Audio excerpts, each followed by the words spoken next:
Hello everyone. Now this is the part 2 of the pelvic organ prolapse. र यो पार्टमा चाहिँ हामी बेसिकली कुरा गर्छौं डिफरेंट जुन लेभल्सहरु जुन हामीले पार्ट 1 मा पढ्यौं हैन. सो कुन पार्टमा के चाहिँ ड्यामेज भयो भने के चाहिँ प्रब्लम आउँछ भनेर हामी चाहिँ यो पार्टमा पढ्छौं. सो बेसिकली हामीले हेर्यौं कि तीनवटा लेभल थियो हैन. So there is basically level 1 थियो हैन.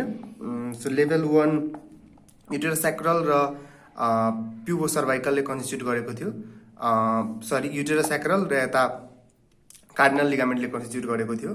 र लेभल 1 को ड्यामेज भयो भने के हुन्छ हैन. So what will occur if the level 1 is damage. So हामी अहिले हेर्दै जाम कि कुन लेभलको ड्यामेजमा के चाहिँ हुन्छ हैन.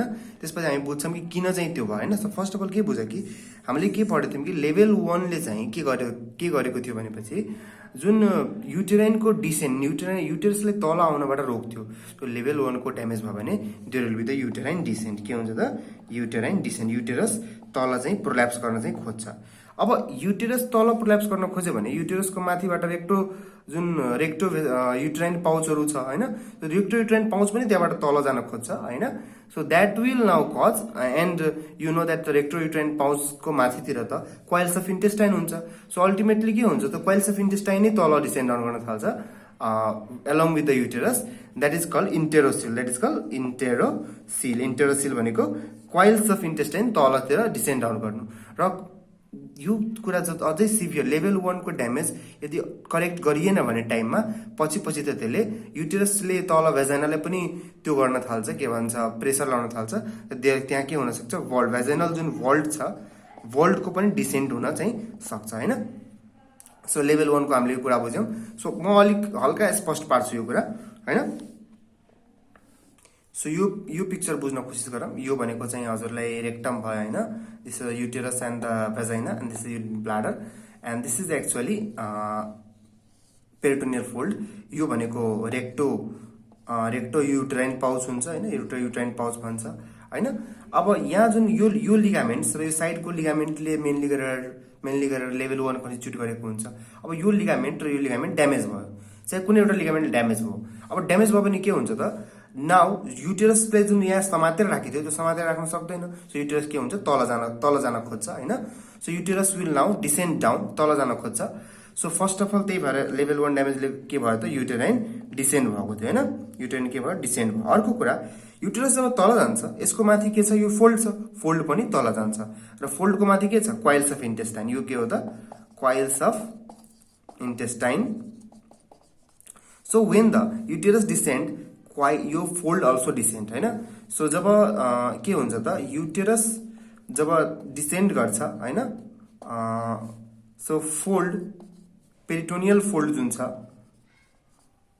अल्सो डिसेन्ड हैन. पेरिटोनियल फोल्ड डिसेन्ड गर्छ र जब पेरिटोनियल फोल्ड डिसेन्ड गर्छ पेरिटोनियल फोल्ड यो फोल्ड तल जब आउँछ क्वाइल्स अफ इन्टेस्टाइन पनि तल जान्छ हैन. So coils also descend and this is called what enterocele. This is called इन्टेरोसिल.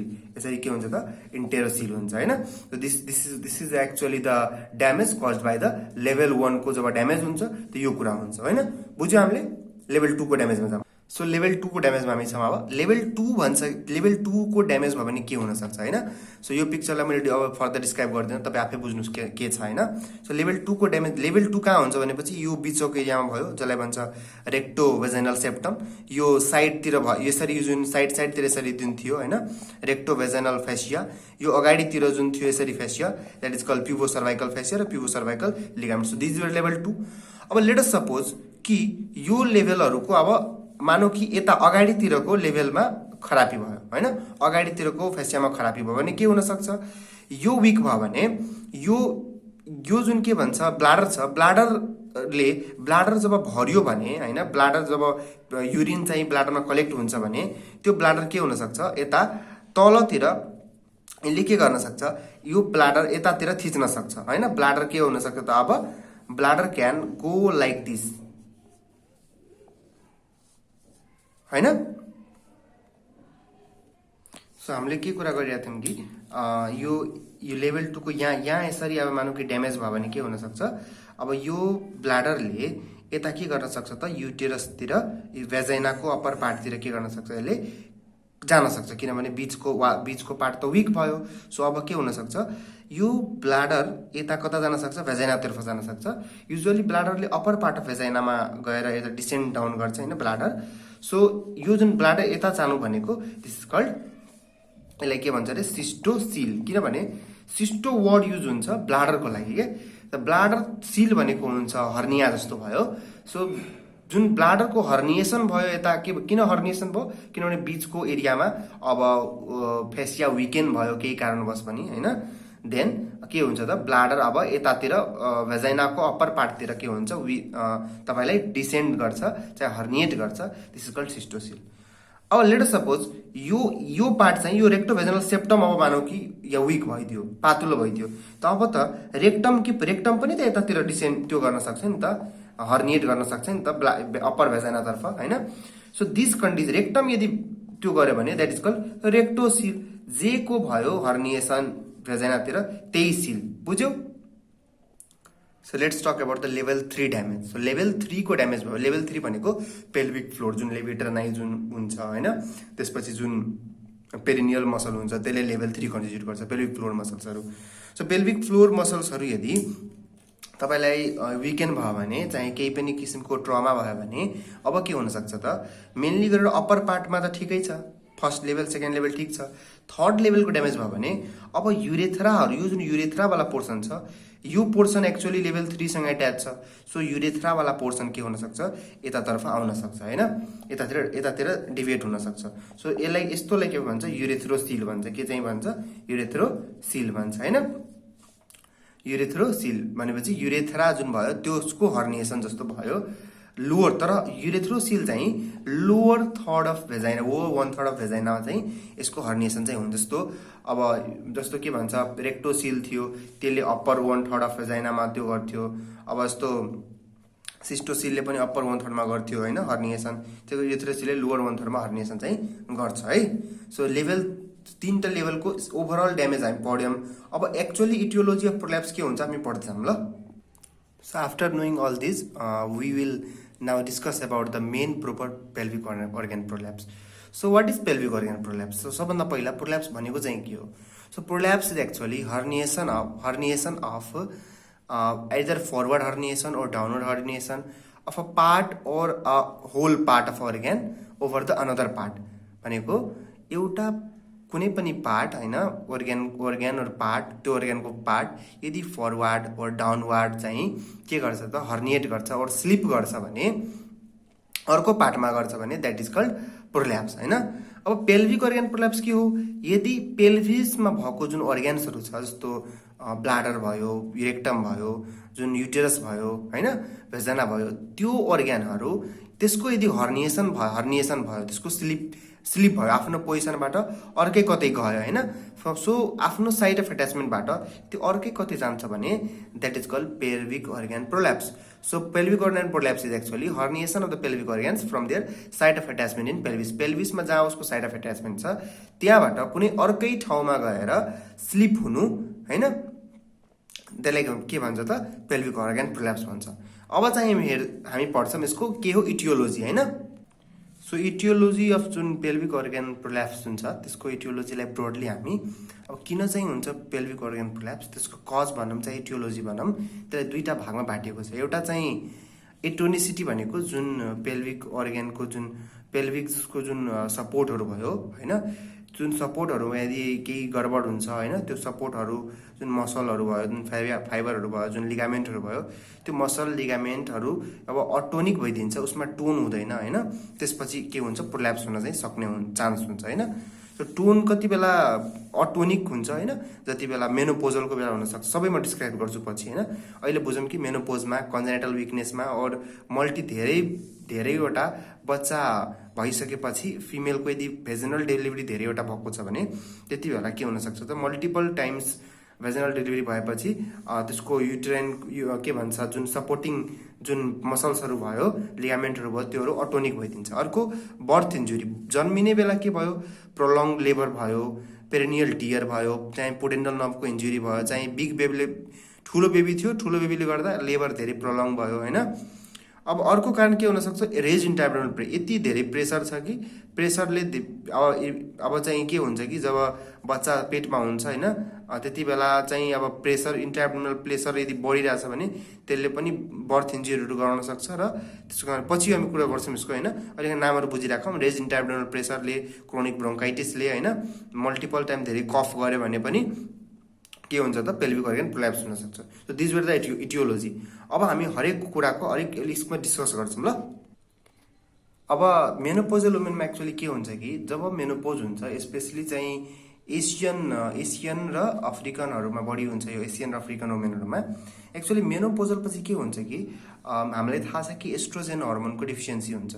Job estrogen हर्मोनको deficiency हुन्छ, सँगसँगै के भएर हुन्छ, कोलाजेन कन्टेन्ट इन फेसिया, जुन फेसियाहरू मैले भनेको थिएँ त्यो फेसियाहरूमा पनि कोलाजेनको कन्टेन्टहरू घटिरहेको हुन्छ। स्पेसली टाइप 3 कोलाजेन, कुन कोलाजेन त, टाइप 3 कोलाजेन। त्यो टाइप 3 कोलाजेनको कन्टेन्टहरू घट्छ। र अर्को कुरा एस्ट्रोजेन हर्मोनको डिफिसियन्सी हुन्छ। र यो हर्मोनहरूको डिफिसियन्सी भयो भने मसलको ग्रोथहरू र मसलको टोन जुन हुन्छ त्यो राम्ररी मेन्टेन हुँदैन हैन। सो पेल्भिक फ्लोरको मसल्स र लिगामेन्ट्सहरू के भइन्छ, अटोनिक भइदिन्छ हैन। त्यो कारणवश जब मसल्स र लिगामेन्टहरू राम्ररी काम गर्दैन, हामीले हेरिसक्यौँ लिगामेन्ट भनेको लेभल 1 र मसल भनेको लेभल कति त, फ्लोर भनेको लेभल 3। सो लेभल 1 र लेभल 3 हरू र कोलाजेन कन्टेन्ट फेसिया पनि भनिन्छ भनेपछि लेभल 2 पनि भयो। सो सबै चाहिँ लेभल्सहरूमा खराबी आउन सक्छ। र त्यही भएर स्पेशली यो हामीले हेर्यौँ कि सबै लेभलमा खराबी आउँछ। त्यही भएर के हुन्छ त्यहाँ पनि therefore in the post menopausal women हैन, देयर विल बी द मतलब mostly the chance of major degree of prolapse. So प्रोल्याप्सको अलिक बढी डिग्रीको प्रोल्याप्सहरू, अलिक बढी डिग्री, अहिले हामी डिग्रीको प्रोल्याप्स पछि कुरा गर्छौँ। सो बढी डिग्री अफ प्रोल्याप्स हुने चान्स पोस्ट मेनोपोजल वुमेनमा चाहिँ हुन्छ। अर्को के भन्छ कि अब जस्तो बर्थ टाइममा कुनै किसिमको इन्जुरी भयो, जस्तो पेरिनियल टियर भयो हैन, पेरिनियल जुन मसल्स थियो फ्लोरमा त्यो टियर भयो, त हामीलाई थाहा छ कि पेरिनियल मसल्स लेभल 3 कन्स्टिट्युट गर्थ्यो। सो पेरिनियल टियर भनेको लेभल 3 को ड्यामेज भयो र लेभल 3 ड्यामेज भएपछि पनि के हुन्छ, प्रोल्याप्स हुन्छ, हामीले हेरिसक्यौँ हैन। अब ड्युरिङ बर्थको बेला के हुन्छ त, अब वुमेनले यदि एक्सेसिभ प्रेसर लगाइरहेछ हैन, युटेरसले कन्ट्र्याक्ट धेरै गरिरहेछ, एक्सेसिभ प्रेसर लगाइरहेछ र त्यस्तो गर्दाखेरि के हुन सक्छ, यदि प्रोलङ लेबर भयो, लेबर धेरै टाइम गयो हैन, जस्तो मानौँ त्यति बेला के भयो, लेबर प्रोलङ भइरहेछ हैन। सो सेकेन्ड स्टेज स्पेशली के हुन्छ कि यदि सेकेन्ड स्टेज अफ लेबर जुन भयो हैन, अब जस्तो बच्चाको इन्गेजमेन्ट भइसकेछ तर बच्चा डेलिभर भइरहेको छैन छिटो छिटो हैन, सो त्यति बेला के हुन्छ, prolong second stage of labour यदि प्रोलङ भइरहेछ हैन, सो सेकेन्ड स्टेज लेबर यदि प्रोलङ्ड भइरहेछ, के भइरहेछ, प्रोलङ भइरहेछ भने त्यति बेला के हुन्छ त, धेरै बेरसम्म उसले चाहिँ फ्लोर मसलहरूमा प्रेसर लाउनु पर्छ। सो त्यति बेला के हुन्छ, पेल्भिक फ्लोर मसल्सहरूको ओभर स्ट्रेचिङ हुन्छ। सो ओभर स्ट्रेचिङ भयो भने सबभन्दा मेन कुरा एटोनिसिटी डेभलप हुन्छ। एटोनिसिटी भनेको मसलको टोन चाहिँ घटिहाल्छ। अब धेरै स्ट्रेच, धेरै जस्तो कुनै पनि रबरलाई तपाईँ धेरै तन्काइदिनुहुन्छ भने रबरले आफ्नो इलास्टिसिटी के गर्छ, लस गर्छ। त्यसै गरी मसलले धेरै ओभर स्ट्रेच गर्नुभयो भने उसको टोन के हुन्छ त, हराउँछ क्या हैन। अब अर्को कुरा के बुझ्नु पर्यो कि जुन यो जुन टोन घट्छ, हराउँछ नि, सो यो टोनिसिटी पछि के हुन्छ, पेल्भिक एक्सर्साइज गर्यो भने हैन, आफ्टर जस्तो बच्चा भइसकेपछि यदि त्यो फिमेलहरूले पेल्भिक एक्सर्साइजहरू गर्छ भने फेरि यो टोन के हुन्छ, रिगेन हुन्छ हैन, टोन के हुन्छ, रिगेन हुन्छ। त्यही भएर युजुअली पेल्भिक एक्सर्साइज गर्यो, राम्ररी प्रोपर रेस्ट लियो भने के हुन सक्छ त, फेरि यो टोन फेरि आउन सक्छ र फेरि फिमेललाई के भन्छ त्यो प्रोल्याप्सहरू हुँदैन। र एउटा अझै कुरा के बुझ्नुस् कि जस्तो आज मेरो जस्तो टोन घट्न भयो, यो टोन घट्ने प्रोसेस भयो हैन, र प्रोल्याप्स हुने प्रोसेस, यिनीहरू एउटा लङ टर्म प्रोसेस हो। यो होइन कि अब जस्तो आज बच्चाको उसको प्यारिटी भयो, आज बच्चा जन्मियो र भोलि गएर उसलाई प्रोल्याप्स, त्यस्तो हुन्न। इट टेक्स टाइम हैन, एकदम टाइम टेकिङ हुन्छ। यस्तो आज भयो, आज प्रब्लम भयो भने, आज मानौ कि मेरो केही टियर छ भने हुनसक्छ प्रोल्याप्स मलाई 1 साल 2 साल 3 साल पछि होस्। आज ओभर स्ट्रेचिङ भयो भने हुनसक्छ प्रोल्याप्स अब 3 4 5 साल पछि होस् हैन। So that it will take time. So त्यो टाइमसम्ममा हामीले यदि पेल्भिक एक्सर्साइजहरू गर्यौँ, प्रोपर रेस्टहरू लियौँ भने त्यो टोन रिगेन हुन्छ र यो फेरि पेल्भिक अर्गन प्रोल्याप्स हुँदैन। सो पेल्भिक एक्सर्साइजले के गर्छ त, जहिले पनि याद राख्नु, pelvic exercise prevent the pelvic organ prolapse. Pelvic एक्सर्साइजले जुन बच्चा भइसकेपछि यो चाहिँ गर्न लाउँछ कति मदरहरूमा, जसले चाहिँ के गर्छ, पेल्भिक अर्गन प्रोल्याप्सले चाहिँ प्रिभेन्ट गर्दो रहेछ है।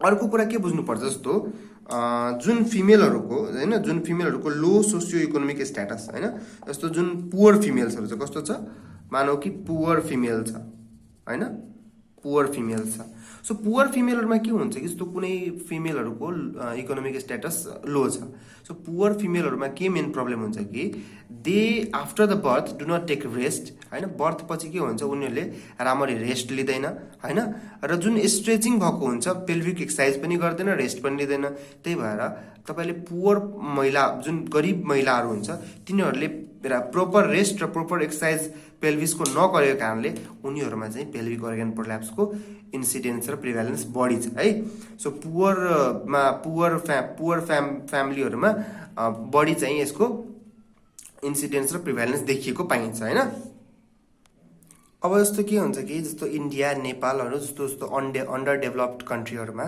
सरी मतलब डेभलपिङ कन्ट्री चाहे जुन डेभलपमेन्ट भइ नै रहेछ त्यस्तो कन्ट्रीहरुमा के हुन्छ कि जुन रिमोट एरियाजहरु हुन्छ त्यो रिमोट एरियाहरुमा अनट्रेन्ड मिडवाइफले चाहिँ के गर्छ अनट्रेन्ड मिडवाइफ्सहरुले तपाईलाई डेलिभरी गर्न जान्छ हैन जसलाई इन्डियामा दाइहरु भन्छ हैन दाइमाहरुले के गर्छ त डेलिभरी गराउँछ अब दाइमाहरुलाई के हुन्छ त कसरी इपिसियोटोमी गर्ने थाहा हुन्न हैन सेकेन्ड स्टेज अफ लेबर यदि प्रोलङ भइरा हुन्छ भने र बेबीको हेड राम्ररी डेलिभर हुँदैन भने के गरिन्छ त जुन यता भेजाइनाको यता जस्तो यो भेजाइनल ओपनिङ भयो हैन भेजाइनल ओपनिङ भयो भने उसको साइडतिर यसरी कट लाउँछ सो दैट बेबीको डेलिभरी इजिली भइहालोस् भनेर हैन सो दिस प्रोसेस कल इपिसियोटोमी तर दाइमाहरुलाई त यो इपिसियोटोमी थाहा हुँदैन कट गर्ने प्रोसेस त्यस कारणले उनीहरुले के गर्छ सेकेन्ड स्टेज अफ लेबर कहिलेकाहीँ प्रोलङ हुन सक्छ अब second stage of labour prolong भयो भने के हुन सक्छ त जुन लिगामेन्ट र मसलको जुन स्ट्रेचिङ जुन टाइम जतिसम्म हुनुपर्ने त्यो धेरै बेरसम्म स्ट्रेच हुन्छ र त्यतिबेला पनि अटोनिसिटी डेभलप हुन सक्छ र पछि गएर पेल्भिक अर्गन प्रोल्याप्स चाहिँ हुन चाहिँ सक्छ अर्को के भन्छ कि जस्तो अब मानौ कि कुनै पनि प्रोल्याप्सहरुमा यदि पेरिफेरल नर्भ इन्जुरी भएको छ भने स्पेशली यदि पुडेन्डल नर्भ इन्जुरी छ भने हैन जस्तो मानौ कि तलको एक्सटर्नल स्फिन्क्चरहरुमा के ड्यामेज भयो हैन सो एक्सटर्नल स्फिन्क्चरहरुमा ड्यामेज भयो भने पुडेन्डल नर्भले एक्सटर्नल स्फिन्क्चर अफ युरेथ्रालाई सप्लाई गर्छ हैन सो यसलाई यदि यो नर्भ ड्यामेज भयो हुन्छ भने के हुन सक्छ यो नर्भले त एक्चुअली भोलुन्टरी कन्ट्रोल गर्ने हो युरिन गर्ने हैन पिसाब गर्छ त्यसलाई हामी आफ्नो मनले जुन पिसाब कति बेला गर्नुपर्छ भनेर जुन कन्ट्रोल गर्छौं त्यसलाई भोलुन्टरी कन्ट्रोल भन्छ सो अब यो नर्भ ड्यामेज भयो भने के हुन सक्छ त्यो भोलुन्टरी कन्ट्रोल लस हुन्छ त्यसको कारणले स्ट्रेस इन्कन्टिनेन्स हुन्छ स्ट्रेस इन्कन्टिनेन्स भनेको एब्डोमिनल प्रेसर जब बढ्छ त्यतिबेला के हुन्छ त युरिन नचाहेर पनि आउँछ हैन यसलाई के भन्छ stress incontinence so peripheral nerve इन्जुरीहरु भयो भने स्ट्रेस इन्कन्टिनेन्स हुन्छ र त्यतिबेला यो मसलले मानौ कि मसल एक्सटर्नल स्फिन्क्चर अफ युरेथ्रा जुन भयो यो भनेको एउटा मसल हो सो यो मसलले पनि केही न केही त अब केही न केही जस्तो सपोर्ट त गर्छ सो सपोर्ट गर्छ भने सो त्यो सपोर्ट के भयो लस भयो हैन सपोर्ट लस भयो र त्यतिबेला के हुन सक्छ त पेल्भिक अर्गन प्रोल्याप्स हुन सक्छ हैन इन अ लङ टाइम र यो कन्डिसनमा जुन प्रोल्याप्स हुन्छ त्यहाँ के भइरा हुन्छ सँगसँगै स्ट्रेस इन्कन्टिनेन्स पनि भइरा हुन्छ किनभने यो सबै कारण किन भएको त पुडेन्डल नर्भ इन्जुरीको कारण भएको पुडेन्डल नर्भ इन्जुरी भयो मसलको टोन घट्यो मसलको टोन घट्यो भने सपोर्ट पनि घट्यो यता स्ट्रेस युरिन इन्कन्टिनेन्स पनि भयो र लङ टर्ममा पेल्भिक अर्गन प्रोल्याप्स हुन चाहिँ सक्यो अनि अर्को कुरा के भन्छ कि जस्तो यो अब के भन्छ यो भेजाइनल ओपन ओरिफिस भयो हैन यो पेरिनियल बडी भयो यो चाहिँ एनल ओरिफिस भयो अब यो जुन पेरिनियल बडी छ अब मानौ कि डेलिभरी बेला के भयो यताबाट अब नर्मली इपिसियोटोमी यताबाट दिनुपर्ने तर इपिसियोटोमी दिने बेला चाहिँ केही कारणवश पनि यदि इन्जुरी यता पेरिनियल बडीतर्फ भयो भने पेरिनियल बडीले त के गर्छ पेल्भिक फ्लोरको कति मसल्सहरुलाई आफूमा एट्याच गरेको हुन्छ अब पेरिनियल बडी नै इन्जुर्ड भयो भने के हुन सक्छ त जुन पेल्भिक फ्लोरको मसल्सहरु राम्ररी एट्याच हुँदैन सो त्यो वीक हुन सक्छ सो पेरिनियल बडी यदि इन्जुरी भयो भने त्यसले के गर्छ त तपाईलाई जुन युरोजेनेटल हाइटस हुन्छ युरोजेनेटल डायफ्राम हुन्छ हैन त्यसको राम्ररी चाहिँ त्यो गर्न सक्दैन हैन अल्टिमेटली के हुन्छ त पेरिनियल बडीले जुन मसल्सहरुलाई जुन सपोर्ट गरेको त्यो सपोर्ट हट्छ अनि मसल सपोर्ट हट्यो भने चाहिँ युटेरसलाई पनि मसलले सपोर्ट गर्न सक्दैन अनि के हुन सक्छ त there can be the prolapse हैन अर्को के भन्छ कि अब कहिलेकाहीँ there may be pelvic organ prolapse can occur to the nulliparous unmarried female अब युजुअली के हुन्छ कि कुनै पनि म्यारिड फिमेलमा चाहे मल्टिप्यारिटी फिमेलमा हैन जस्तो अब म्यारिड र मल्टिप्यारिटीहरूमा के हुन सक्छ त म्यारिड फिमेल र चाहिँ मल्टिप्यारस धेरै बच्चा जन्मेको मतलब धेरै बच्चा पाएको चाहिँ यदि फिमेल छ भने त्यसमा over stretching of the muscles अब धेरैचोटि बच्चा भयो भने धेरैपल्ट उसले चाहिँ त्यो पेल्भिक जुन मसल्सहरूको स्ट्रेच भएको होला त्यही भएर अटोनिक हुन सक्छ र पेल्भिक अर्गन प्रोल्याप्स हुन चाहिँ सक्छ। तर कति केसमा के हुन्छ यदि पेल्भिक फ्लोर मसल्सको इनहेरेन्ट विकनेस छ इनहेरेन्ट विकनेस भनेको केही कारणवश पनि उसको जिनमै केही खराबी भएर विकनेस छ भने त्यति बेला चाहिँ अनम्यारिड फिमेल र नलिप्यारस फिमेललाई पनि के हुन सक्छ पेल्भिक अर्गन प्रोल्याप्स चाहिँ हुन चाहिँ सक्छ। अर्को कुरा के भन्छ कि जस्तो अब कुनै पनि कारणवश यदि इन्ट्रा एब्डोमिनल प्रेसर रेज भएको जस्तो यो एब्डोमिनल क्याभिटी छ र एब्डोमिनल क्याभिटीको प्रेसर यदि धेरै बढ्छ भने यताबाट के हुन्छ प्रेसर धेरै बढेर यता यो पेल्भिक क्याभिटीतिर प्रेसर ट्रान्समिट हुन सक्छ र पेल्भिक अर्गनको जुन यसले आफै प्रोल्याप्स चाहिँ गराउने चाहिँ होइन मोस्टली तर भएको प्रोल्याप्सलाई अझै डिग्रेड वर्स पारिदिने हो क्या। सो यसले के गर्न सक्छ त प्रोल्याप्सको डिग्रीलाई बढाइदिन सक्छ होइन। सो माइनर डिग्रीको प्रोल्याप्सले मेजर डिग्रीमा कन्भर्ट गरिदिन सक्छ। अब किन प्रेसर एब्डोमिनल प्रेसर बढ्ने कारणहरू के हुन सक्छ त खोकी अब दिनभरि खोकै छ भने त यताबाट एब्डोमिनल क्याभिटीको प्रेसर बढै छ प्रेसर बढेर यतातिर पेल्भिक क्याभिटीकोतिर प्रेसर जाँदैछ होइन। सो यसले पेल्भिक अर्गनको प्रोल्याप्सलाई अझै बढाउन सक्छ। अर्को क्रोनिक ब्रोन्काइटिसमा धेरै कफ हुने दिनभरि खोकी हुने त्यसले पनि प्रेसर बढाउन सक्छ। ओबिसिटी धेरै मोटो मान्छे छ भने के हुन्छ त उसको फ्याटको लेयरले यता त्यो एब्डोमिनल क्याभिटीबाट पुस गरिरहेको हुन्छ तलतिर होइन। सो त्यसले प्रेसरको कारणले चाहिँ यता तल पेल्भिक क्याभिटीमा प्रेसर लगाइरहेको हुन्छ र पेल्भिक क्याभिटीको अर्गन्सहरू चाहिँ प्रोल्याप्स हुन चाहिँ सक्छ। अर्को ट्युमर अब कुनै पनि ट्युमर छ भने त्यसले पनि इन्ट्रा एब्डोमिनल प्रेसर बढाउन सक्छ र प्रेसर बढायो भने प्रेसर ट्रान्समिट तलतिर हुन्छ र त्यसले पनि के गर्न सक्छ त पेल्भिक अर्गन प्रोल्याप्स चाहिँ गराउन चाहिँ सक्छ। सो बाँकी कुराहरू अब हामी नेक्स्ट लेक्चरमा डिस्कस गर्छौँ पार्ट 3 मा। सो अहिलेसम्मको लागि थ्याङ्क यू।